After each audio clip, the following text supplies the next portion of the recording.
الحمد لله رب العالمين والعاقبة للمتقين والصلاة والسلام على رسوله محمد وعلى آله وصحبه أجمعين.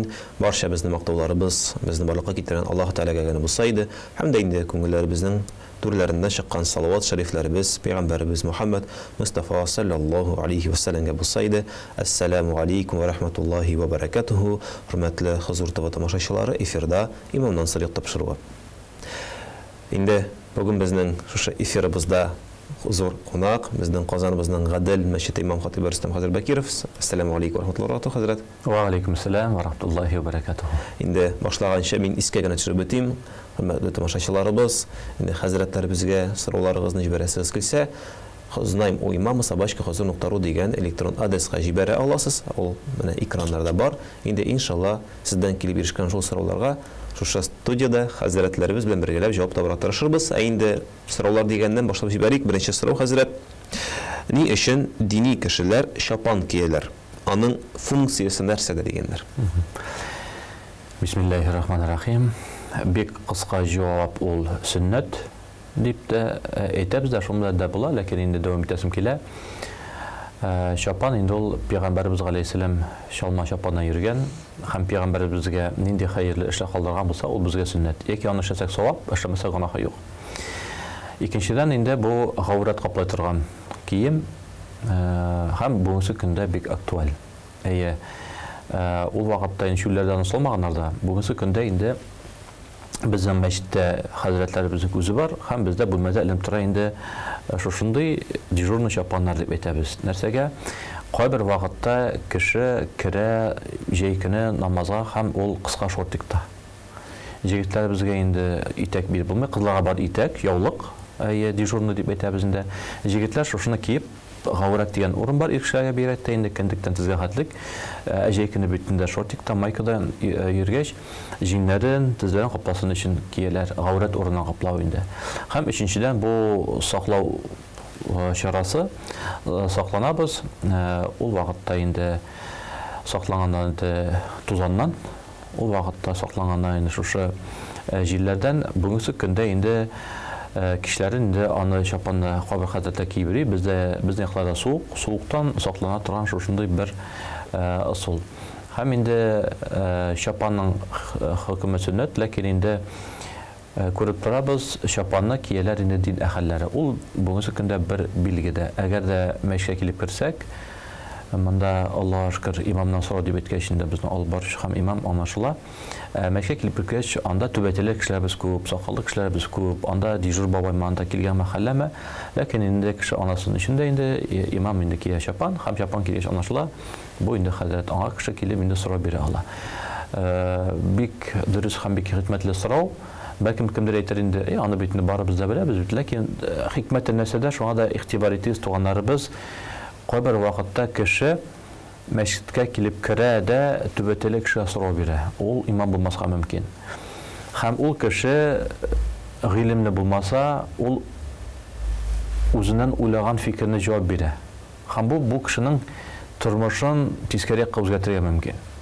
Şu anda mana shu bilgi shalma bo'lsa, shapon bo'lsa, bir bilgi bo'lsa, u bek kerakli bugungi kunda atributika musulmonlarda, hazratlarimizda kelgach siz endi o'qigan, turmush ko'rgan, tajriba o'tgan kishilarni kirib, uni so'rab ham endi qabul etirgan. Bir bo'lgan xalib aslilar qoida ekan endi aytib turmam endi bir kishi kira bir qattiq hislanib chet eldan kelgan kishi bir do'sti musulmon, ikkinchi do'sti musulmon, uchinchi do'sti musulmon. Bular yosh. Mana shu sizning bizning yosh tagi musulmon yigitlar tortmilar, ishmilarini anashla endi ham bir qatı bola yaratalar. Nu oramdan o'tib ketgan bütün bolalarni boshini sipiralar, konfet beradilar, shular o'ynaylar, xallarini surashtiradilar. Deb endi subhanalloh ko'stimasini aytib ketdilar. Ko'p kishima ixtibor deytmay. Bizda bitma o'tib boramiz, bolalar bor, ixtibor deytmay. Bular bo'shoq qata, bu narsasin deya birsidan so'ray. U ayta, chetdan kelgan bu yigit. Bu ayta, "No narsa endi islom dini shulay tarbiyali." İkincisinden sonra bu niçsiz şulay. No din şulay deb ayta, üçüncüsünden din şulay deb ayta. Aqoy ayta, no masjidda ayta, aqosh ayta, no jumg'a namozida hazrat ayta. Ham bu bir qatı qiziga da dinni qabul etirga deb masjidga ketadi. Masjidga keladi, әйткәне биш инде төбәтеле, сакаллы, анда күбебез шушындый. Һәм инде ашалмалы кеше тегендә тора. Һәм инде уялып бер сәбәп белән дә әйтә, менә шундый дин кабул итмәкче булам, нәрсә эшләргә кирәк дип инде. Һәм әле генә мәчеткә килгән кеше бу булган хәл дип сөйләгәндә, моны барып җибәрә, мәчеткә син ир кеше дингә киләсең килсә, бар да больницага, башта сөннәткә утыр. Аннан соң киләсең ди. Әлбәттә, бу кеше инде дөрес аңлатмады. Имам булышык инде бу. Бу имам түгел, бу гади. Менә мәчеткә килгән дә кемдер инде. Төбәтән килгән ул. Шапан шалма белән имам тегендә тора. Менә бу билгенең хикмәте дә. Һәм әлбәттә инде бу вакыйга бик озын. Менә шушы кеше инде диннән читләшә. Шуңа да мөхтәрәм җәмәгать, менә бу әгәр дә урамда күрсәгә шушы шапан шалманны, әгәр дә инде менә шундый бер тапшыруда, әгәр дә бер мәҗлестә күп кешеләрбез бүгенге көндә дини, күп кеше Аллаһ мәшкә йөри, ләкин имамнан сорык дигән тапшырыбыз да шулай. Менә бу исеме җисменә туры килә. Тапшырның исемнәре Аллаһка шөкер. Имамнан сорасагыз, сез тәҗрибәле, тормыш күргән, аның өчен укыган, имтиханнар биргән, шаһадәтнамә алган, дин буенча дөрес сорауга җавап ишетер идегез, Алла бирсә. Инде шушы җаваптан ике генә сорау тагын туды. Беренчесе, нәрсә әйттегез, егетләребез шортиктан килеп кергәч, аларга гаурәт капларга кирәк дип. Инде киңәш рәвешендәме, менә безнең тамашачылар дип китсәгез иде, без иратларга рөхсәт ителәме, мәсәлән, тездән өстән шортиклар киеп йөрергә җәйкене, мәсәлән. Гаурәт дигән сүз ул да булса безнең зур, үзебезнең Казан хәзрәтләребезнең олы яшьтәге инде әйтмешли, гаурәт күренсә ыштансыз йөргән шикелле белегез инде үзегез диләр алар. Менә алар туп-турысын бәреп әйтәләр инде, алар сүзләр әйтәм. Гаурәтне күрсәтеп бирсәк, ыштансыз гафу йөргән шикелле булабыз дигән инде. Шуңа да тездән өстән, кендектән астан инде дин тыя, болай итеп йөрергә. Бу беренчедән. Ләкин икенче ягы бар, дәвам итеп әйтәм инде әле күркәм холык. Бу инде тәрбия. Тәрбия буенча менә мин үземнең инде авылда да әби баба белән әтиәне белән Аллаһка шөкер инде ел сайын бара идек пишенче барга, ел сайын пишенче барга. Менә хәзер мин искә төшерәм инде аларга әби бабайга дua кылам. Яра инде әбиин баштан ялык төшмәде, үзен күлмәк яхшы. Бабай бер кашан да кыска күлмәк кигән күрмәдем. Бабай бер кашан да кыска ыштан кигән күрмәдем. Бер кашан да түбәтес күрмәдем. Хәтта ки пишенче барганда да озын җиңелчә теге шарабар киң шалвар, озын җиңле күлмәк, кызу җәйкене өстендә һәм башында яки инде түбәтеге барып ялык каплайды, ишелатып инде, яки шул түбәтеге белән инде һаманда. Менә шу безнең күркәм холык, әдәп, әхлак сакланса яхшы булыр иде. Әлбәттә, һәрбер әйбернең үзенең урыны бар. Әгәр дә кемдер барса, анда диңгез буенда яки инде су кергәндә диңгез буенда аерым киеп, инде халык каршында, мәчеткә кергәндә яки урамнарында без инде шушы шариғатыбызны күркәм холык белән каплап алсак, бу инде нур өстенә нур була, Алла бирсә. Һәм инде икенче сорау, бәлки менә безне тамашачыларыбыз әле сез әйтмешли, менә инде мәчеткә атларга бер адымы калган, безнең әле менә динебезне кабул итәргә теләгән, һәм менә кабул итермен дип торучы кешеләрбез бардыр. Алар инде мәчеткә түгел, менә телевизор каршында торганнар да безгә тап булганнар, һәм менә хәзрәт. Менә алар сорыйлар ди, хәзрәт, менә мин килдем, дин кабул итәсем килә, миңа нәрсә эшләргә дип сораса, нәрсә дип җавап кайтарабыз? Менә безнең чыннан да әгәр дә дин кабул итәргә теләүчеләр булса, нәрсә дип эшләргә кирәк аларга? Иң беренче ул да булса Аллаһ Тәгаләгә карата мәхәббәт уятырга, Аллаһ Тәгаләне танытырга, Аллаһ Тәгаләне әйткәнебезчә сыйфатларын үзең аңлап белеп, шушыны җиткезергә кирәк. Икенчедән инде мин тәкъдим итәрем шушы кардәшләребезгә мәчеткә йөри башларга, мәчеткә йөри башларга дөрес анагыз инде иршә бирәк тә җомга намазына.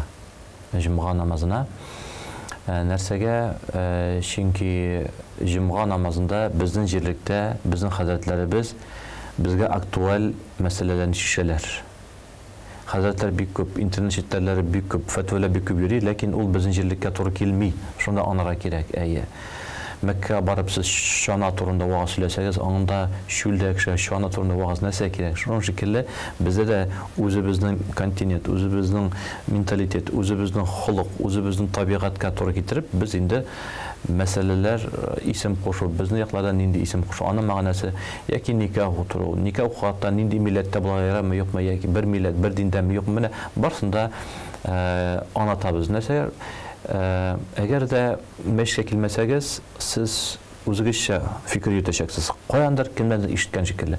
Мәшкә килеп вагаз, җума вагызы 1 сәгать, атнага 1 көннең 1 сәгате генә бирсәгез, сез күп әйбер үзегезгә тәҗрибә аласыз. Бу беренчедән. Икенчедән, чакырып калам җума намазына икешлән сезне, җумга вагызын ишетеп өйгә кайтып сөйләсәгез, сез беренчедән гайбәт алып кайтмыйсыз, савап кайтасыз. Сез сөйләсәгез, сезнең хатын бала ишетә, сез хатынга, балага өйдә авторитет. Бүгенге көндә бу бик актуаль. Бу мәсьәләдә, чөнки гаиләдә күп кеше ир кеше әйтә, ай тегесе хатынны хурлый. Хатынны хурлаганчы син үзеңнән башла. Мәчеткә кил дә, син кайтып төрле анекдот сөйләп торганчы, төрле мәзәкләр сөйләп торганчы, яра ул хикмәтле булса бер хәл, мәгънәсез сөйләп торганчы, җумба вазына килдең дә, аңладың, ишеттең, кайттың, сөйләдең, һәм Аллаһ Таала шул син Аллаһ Таала тапкан өчен сине инде дәрәҗәне күтәрә, Алла берсе иншалла. Һәм өченче ягын килүдән нәрсәгә гыйбарәт, ул да булса инде син бу тормышта шушы ишетелгән вазны хыялларын тормышка ашырасың да, син беләсең, менә бу хәләл. Бу эш халатулиган, бу ризык халатулиган, һәм син тормышта бәрәкәт китә. Шуңа да там бер мәртәбә әйләнеп кайтам. Иң беренче инде әгәр сез килсәгез, Алла бирсә, яки менә безнең экраннарда утыра шунда безнең кардәшләребез, алар инде намазда диндә яки ире хатынын, яки хатыны ире, яки әнисе баласын китерә алмый. Нәрсә, күп менә әйтсәм дә, тормышта булган бер хәлне сезгә әйтеп китәм. Нәрсәгә Аллаһ Тааланың сыйфатларын Аллаһ Таала турында сөйләргә кирәк. Безгә инде мәчеттә утырып торганда бер хөрмәтле үзебезнең Казан хәзрәтләребез олы яшьтә тормыш күргән. Чөнки бу тәҗрибә белән килә. Китапта язылган бер тормыш ул икенче. Яки инде анда күрәсең, шушы китапны анасы матуратясын күрәсең, аңлайсың хикмәтен. Һәм бер кеше килде дә минем алдымда булды бу хәл, хатынын сүгә. Менә нәрсәгәдер мөселманнарда хасый бер хатынны сүгә, хатынны яратырга кирәк бит инде. Бу һаман тәнкыйтьли дип әйтәйин, ярар. Матур сүз белән хатынны тәнкыйтьли. Күпме китап алып кайттым инде. Мондый инде алып кайттым, рәсемне дә алып кайттым. Зур шрифт белән дә алып кайттым, кичкенә шрифт белән дә алып кайттым. Бысында алып кайттым, тегесен намаз укымаган хәзрәт. Хәзрәт башын тутса, шулай итеп кулы белән башын төшерде дә Пәйгамбәр ди алейһиссалам вахи ингәнче, иң бер намаз ингәнче ди, иң беренче вахидан соң намаз ингәнче, ул ди 13 ел буе ди ла илаха иллаллах, яки Аллаһ Таала турында халыкка сөйләп бирде. Син намаз турында сөйләгәнче, Аллаһ турында сөйләсәң ди, күпкә аның файдасы күбрәк булар иде. Шуңа туганнарыбыз, шушында бер тәкъдим, дингә килүчеләр Аллаһ Тааланы танырга дип чакырам. Кем китерәсебез килсә, әйтәбез бит, җиңеләйтергә кирәк. Башта шушы Раббыбызга карата мәхәббәт уятсак, аннан соң намаз булсын, уразамы ансы җиңел киреп битәчәк. Кешегә Аллаһ турында бер нәрсә аңлатмаенча ул киреп битсә, дингә, намазга, яулыкка бирәктә бик күп мисаллар. Бер кешенең әтисе усал. Яулык. Бер мәхәббәт, бер бүләк, бер елмаю, бер нәрсә юк, гел катылык белән. Бу кыз чыгып китте, студент булды, икенче шәһәргә ялган салды. Кызганча каршында әйберләр. Шуңа да катылык белән, йомшаклык белән һәм аңлата белегез. Аңлата белегез, иң башыннан башларга кирәк. Иң башы ул безнең иң беренче һәм иң ахыргы, әүвәл вә ахиру, ул Аллаһ. Шуңа да Аллаһ Таала турында белергә һәм дә безгә килүче булса, Аллаһ турында сөйләргә тәкъдим итәм. Амин. Менә шушындый инде Амин, шушында инде менә бик матур тәфсилле җавап булды. Тамашачыларыбыз да бик кызыксыну белән карап утырганнардыр. Иншалла инде Аллаһ Таала һәрберебезнең күңелләрен ачса иде, һәрберебезнең күңелләрен иман нуры, ислам нуры, һидаят нуры белән тутырса иде. Һәм инде әлбәттә без тамашачыбыздан килеп ирешкән алдагы сорауга күчәбез. Ир атларга джинсы чалбар киергә ярыймы? Бик кызык сорау. Бу инде сорауны биргәннәрдер инде. Бирәктә авыл халкы инде, шәһәрдә Bizim bala кителәр дә үзебезнең милли кием белән кайталар бит шушы джинслар белән. Бу сорауга җавап шушындый. Киемгә төрле исем кушып була. Джинсы да кушып була, классика да кушып була, стрейч та нәрсә дә төрле. Ул джинсыга икенче исем дә кушып була аннан соң, 1 елдан соң. Шуңа да инде исеменә игътибар итмибез. Киеменә безнең дин буенча ул булга тиеш инде гауратны каплау киемнәре чиста булга тиеш һәм дә инде бүтән бер мәҗүсилеккә, бүтән бер әшәкелеккә өндә торган кием булмаска тиеш.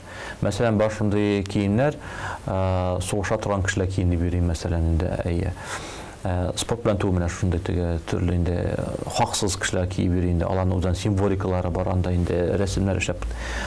Аннан тыш чиста пак һәм гауратны капласа, ул да булса кисә була, исемнән тыш инде. Әгәр дә инде чынлап та шушы зур мәсьәләгә кыскарак итеп, таррак итеп карасак, шушы джинсы дип зәңгәр чалбар менә бүгенге көндә киеп йөри торган дип әйтсәк, ул да булса, әгәр дә тиздән өстен җыртык булса, һәр шушында китте бит инде, ул да булса тән күрсә, ул гаврат капламый. Шуңа да бу бер мәсьәлә. Икенчедән инде бу дини сорау. Икенчедән безнең гадел мәчете хастаханәгә якын урнашкач, хастаханәгә безне чакыралар, авырлыкларына инде хастахана безгә килер авырлар, хәтта ки хастаханадан килер табиблар намаз укырга, җума укырга, дуа кылырга һәм сораулар булса киләләр. Алар килә безгә дини сорау белән, без аларга бирәбез инде дөньяви яки инде табибчылык сорау белән, һәм менә бу джинсы мәсьәләсендә бу табигатка кагыла, бу табибчылыкка кагыла, бу сәламәтлеккә кагыла. Дини сорау буенча аңлашылды шулай бит инде. Гауратны капласа, бер әшәкелеккә өндәмәсә, чиста булса, пак нәҗистән булса, ул без аны куллана алабыз. Тирәнрәк кирип китәбез инде. Тормышта менә бу тәҗрибә, моны китапта ук мин бер табиб белән сөйләшкәч, ул әйтте: "Хәзрәт, безнең бүгенге көндә шушындый бер мәсьәлә бар ди, бала туу кими." Ләкин элек вакытта булса сәбәп хатын-кызлар, бүгенге көндә ир кешеләрдә дә ди. Безнең ди бар шушындый укыта торган табиблар ничә генә ел хезмәт итсә дә, аларда бар 2 ел укытып торалар. Повышенная квалификация врачи. Һәр бер елны төрле шәһәрдә үтә. Бу минем таныш табиб кайткан иде Петербургтан, конференциядан. Шушы мәсьәлә буенча ул әйтте. Анда бар статистика. Бу бүтән Россиядәге табибчылар шушыны фикергә килгәннәр. Ул да булса, кыса торган джинсы чалбар кию, ул инде ир кешенең һәм хатын-кызның сәламәтлеккә бик каты зыян китерә ди. Ул табиб кеше, татар, гади табиб, ул яшьтәге хирург абзыйга әйтә: "Хәзрәт, менә безнең татар бабайлары төпсезештән киеп йөргәннәрме?" ди.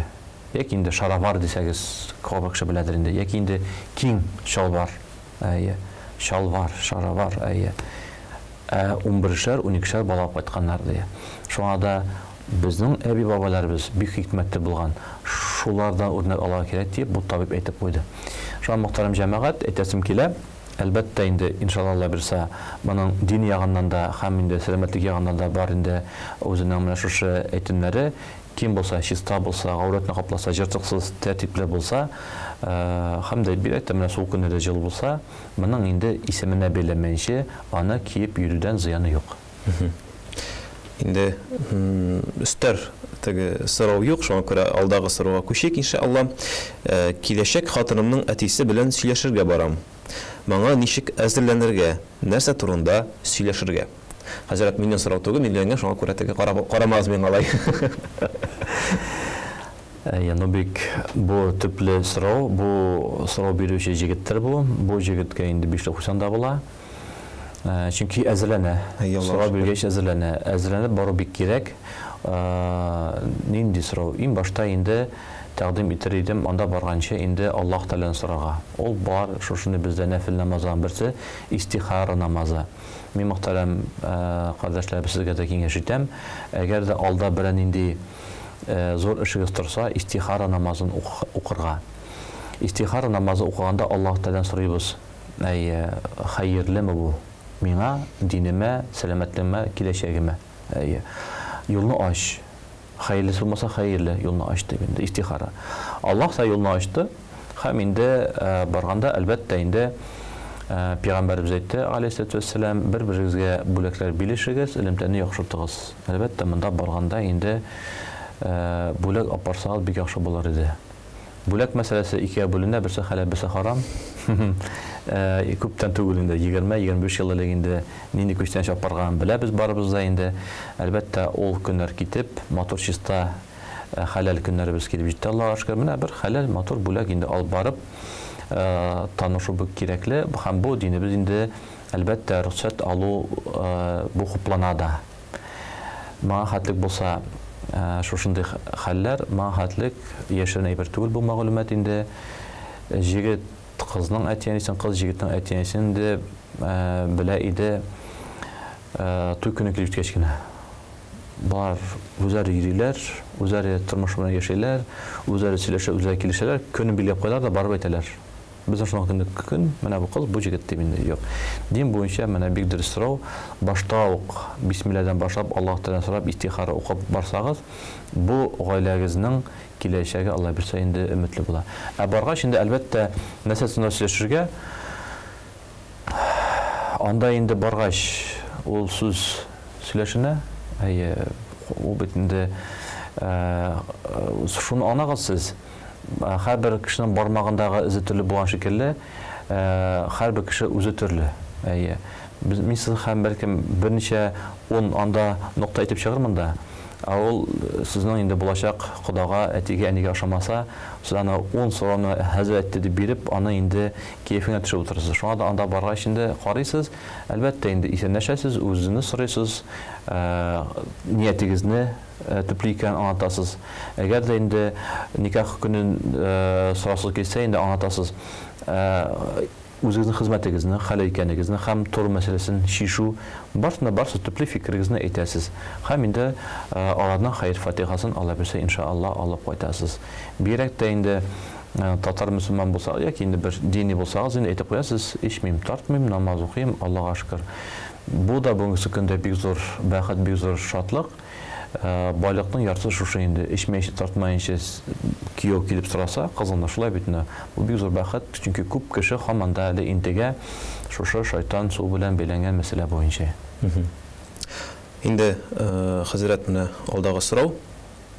Bizge tamaşaşı şol yazgan. Sakal ornına kılgına. Yani ruş etmişti indi şiçina. Ona yotsan yarıyma.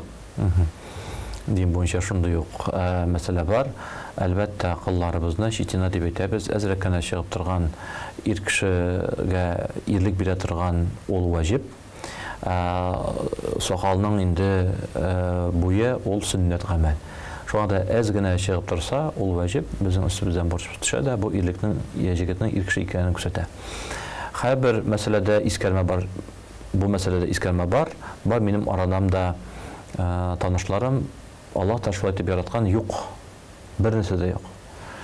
Ham endi agar da kimniki bo'lsa da qo'yi motor soqol bo'lsa, agar da bir kishini ko'rib olsangiz, ham uni bo'lmasa, uni tanqidlarga oshiqmag'iz. Anga beya berga oshiqmag'iz. Chunki dinimiz bizni uyratda o'zingga qaraga bitni yerinde. O'zingdan boshlab o'zingga qaraga, o'zini tekshiriga, o'zingni tarbiyalarga mustaqil ravishda kishi aytmagiz. Yo'q ekan, Alloh ishon sog' bo'lsin. Chunki endi tabiatda shulay. Shu anda mana shu so'rovga endi javob shunday. Bu shitina jibari, shu qillar jibari ul vajib hukmi. O'zingga qarab yuru yaramay kelib chiqar endi. Qisqartib, qurutuv qisqartib. Bugungi kunda bor shunday bir mashinka degan endi ana bor endi satqilari. Birli, uchli, oltili, yettili mana shu ayber bilan motorni ayttirib endi qisqartib. Chunki endi Allohu jamil va yuhibbil jamal. Alloh ta eng motor zot, ham motorlikni yarata. Mana bik mana o'zingizlar dürüst so'rov davom etib bitirdingiz. Mana komillashtirib bu so'rovni albatta ortig'ini da yaramay. Yoki endi yarışıp, üstürüp, qaytib o'lchov bilan, santimetr bilan o'lchab, tam bittalardan nechadir millimetr üstü deyip, ямсиләүдә ярамай, матур иттереп карарга кирәк. Үзеңне дә, йөзеңне дә, киемеңне дә, күңелеңне дә, йөрәгеңне дә, һәм инде менә шушы сакалың да, чәчеңнең булсынмы, кирпекләрне барсын Алла берсе иншалла карап торырга кирәк. Инде чәч дигәннән хәзрәт безгә бер тамашачыбыз чәч турында сорау биргән, укып китмичә алмас. Полубокс, әгәр дә нәрсә турында сөз барган аңласагыз, полубокс прическасын йөртергә ярыймы? Ягъни чигә якларын кырып, күп өлеше чәчне өстә генә кала. Бунда инде бер нәрсә калмый дип әйтик.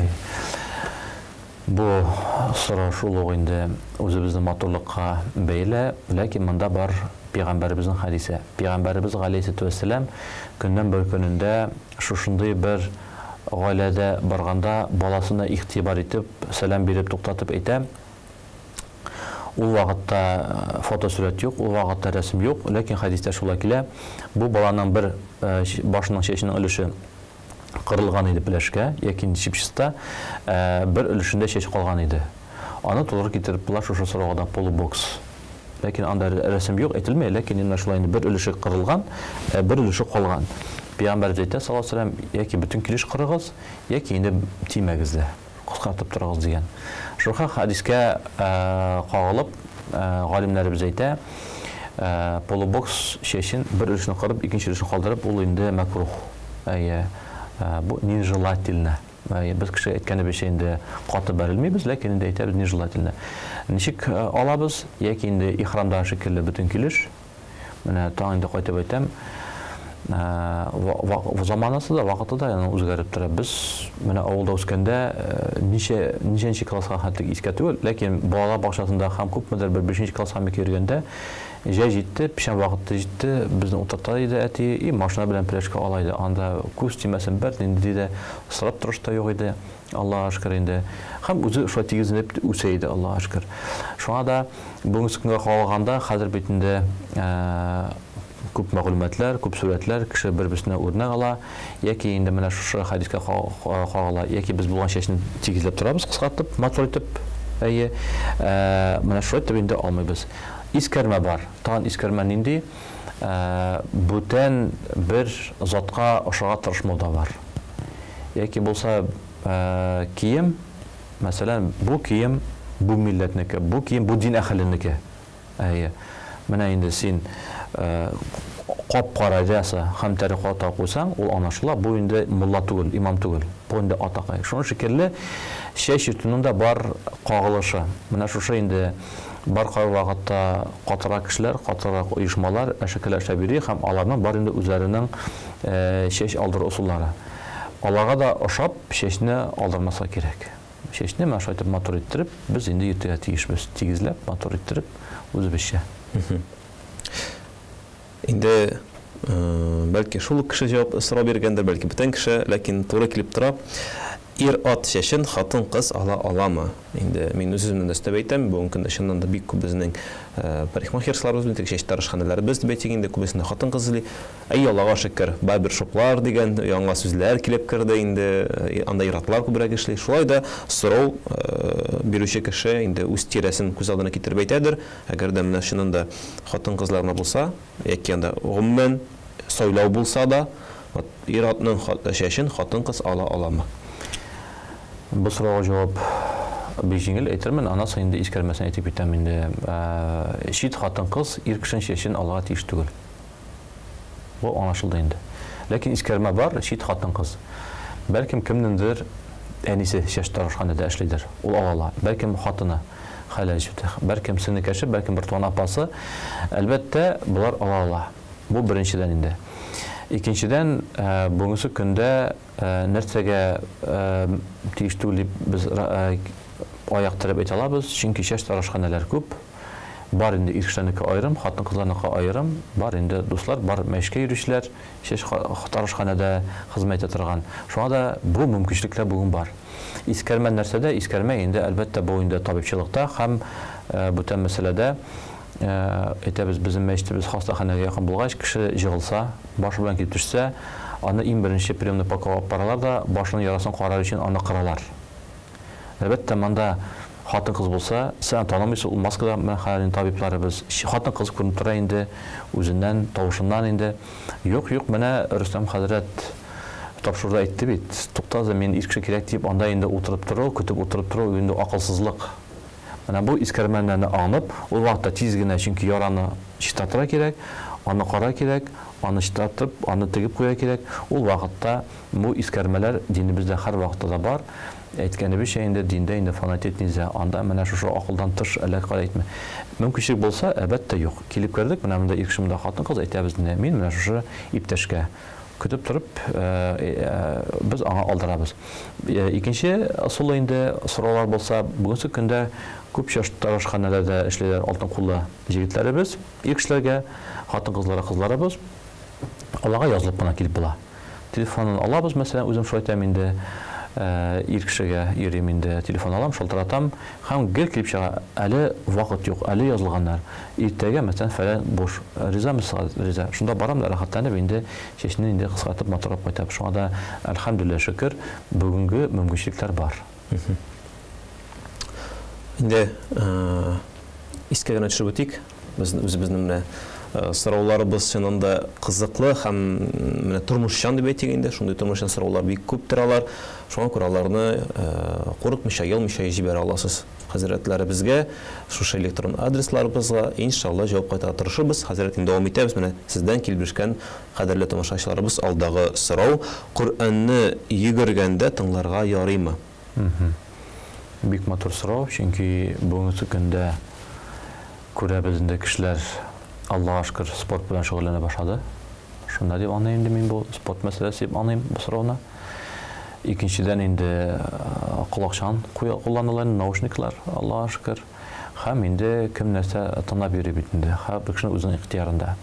Коръәндә Аллаһ та шушындый безгә җитәрәк хәбәр: "Ва иза куриял Куръана фастамигу лаху ва анситу" дия. Аллаһ Тәгалә Коръәнне тыңлагыз. Бу Аллаһ Тәгалә безгә инде киңәштә Коръәнне тыңларга кирәк. Ике шарт куя. Беренчедән инде ихтибар һәм ихтирам белән, икенчесе һәм сөйләшмәскә. Шушы шарт үтәлсә, Коръәнне тыңларга ярый. Яки инде бу сорауга җавап. Сорауны һәм җавапны инде киңрәк ачабыз. Спортта шөгыльләнгәндә кулакта киеп тыңларга ярый. Чөнки Коръәндә Аллаһ Тәгалә әйтә: "Гыйбадат кылыгыз, Аллаһтан искә алыгыз, кыяман ва кугудан ва аля җунубихим." Коръәнне тыңлаганда, Аллаһтан искә алганда, зикр иткәндә, намаз хәтта укыганда басып та укысагыз була, утырып та һәм хәтта ятып та. Монда инде басып дигән сүз баскан кеше инде йөри, чаба, хәрәкәтләнә һәм бу менә шу аят дәлил тыңларга ярый. Ачыкламасы нәрсәдә? Сөйләшмәскә кирәк, хөрмәт итәргә кирәк, һәм әгәр дә бер кеше килде, сорау бирә, ул вакытта сүндереп торып инде тыңлау. Бу сорауга инде дәвам итәм инде, үзем дә мин менә вакыт булса Коръәнне бигрәк тә хәзер бик бу җиңеләйтә ятларга. Ләкин инде без мәдрәсә укыганда Коръәнне ачтык та, ятла укыдык. Бу бик зур бәхет булды. Ләкин укыганда син үзеңне ишетмисең, хатаны аңламыйсың. Ә менә бер танылган Коръән хафиз, Коръән ятлаучы укыса, дөрес итеп михраж, тилават, кыраат белән, шушы кагыйдәләр, тәҗвид белән укыса, һәм аны берничә тапкыр кабатлап үземне тыңлап торам. Ләкин шу беренче инде шарт ихтибар белән, һәм икенче шарт ул вакытта сөйләшмәсен берсе белән дә.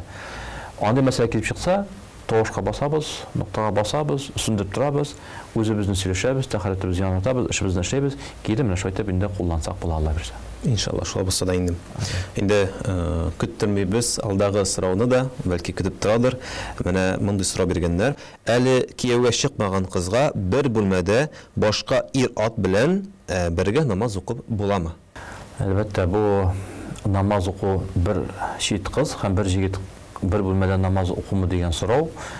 Дин буенча карак итеп әйтәм, бер җегет белән бер шит кыз ул туганнар булмаса, ул инде ихрам ахлы булмаса, ярамый. Гомумән нәрсәгә эшләсә дә ул ярамый. Чөнки инде Пәйгамбәр әйткән саллаллаһу алейһи ва саллям, өченчесе шайтан булачак дип инде.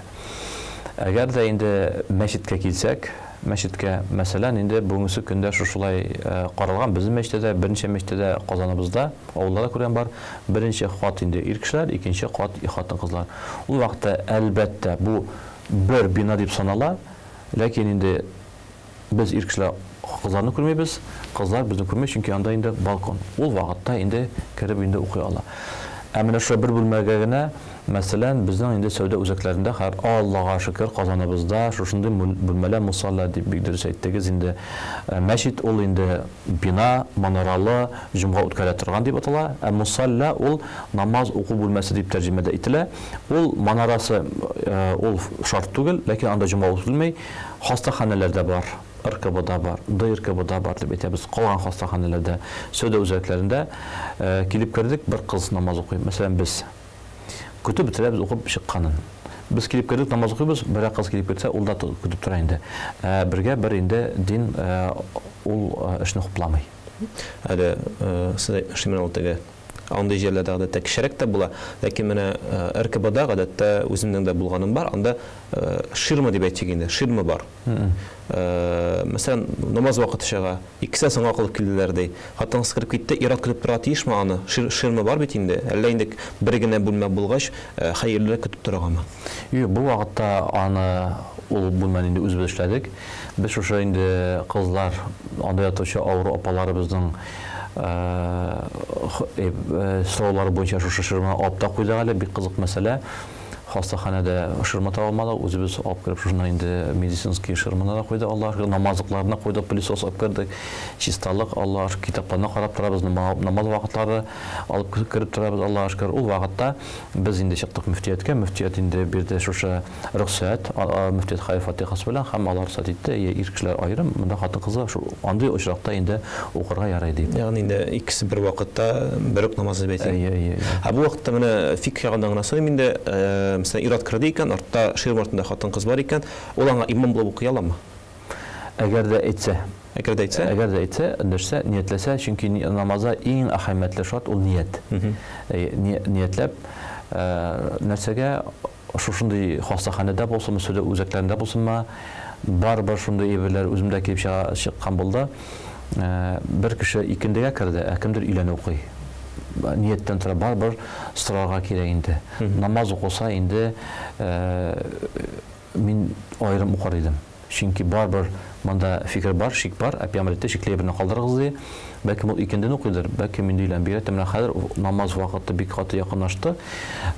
Бәлки ул икенче мәсхәб, бәлки ул мусафир, анда күп мәсьәләләр. Шуңа да инде бу вакытта инде алдан ук сөйләшеп куймаса, инде аерым уку хәерлерәк. Инде шушы нотада без сез белән тамашабызны, шушы тапшырубызны тамамларга мәҗбүрбез, чөнки ничек кенә ни генә кызганыч булмасын, һәрбер әйбернең вакыты менә намазында вакыты чыккан кебек, безнең программаның вакыты чыгып килә. Инде шушы программага килеп, менә тамашачыларыбызның сорауларына җавап кайтарганыгыз өчен сезгә Аллаһтан рәхмәте булсын, сәламәт булсын ва баракаты булсын. Ассаламу алейкум ва рахматуллаһи ва баракатуһу. Ва алейкум ассалам ва рахматуллаһи ва баракатуһу. Инде хөрмәтле тамашачыларыбыз, сез имамнан сыйрак тапшыруын карадыгыз. Бүген безнең сорауларыбызга җавапны Казаныбызның Гадел мәчете имам хатибы Рөстәм хәзрәт Бакиров җавап кайтарды. Инде әгәр дә сорауларыгыз әле калган булса, аларны uznaim@huzur.ru дигән электрон адреска юллый аласыз. Без сезнең белән әлегә сау булышабыз. Ассаламу алейкум ва рахматуллаһи ва баракатуһу. Аллаһ Тәгаләнең сәламе, рәхмәте барчабызга да ирешсә иде.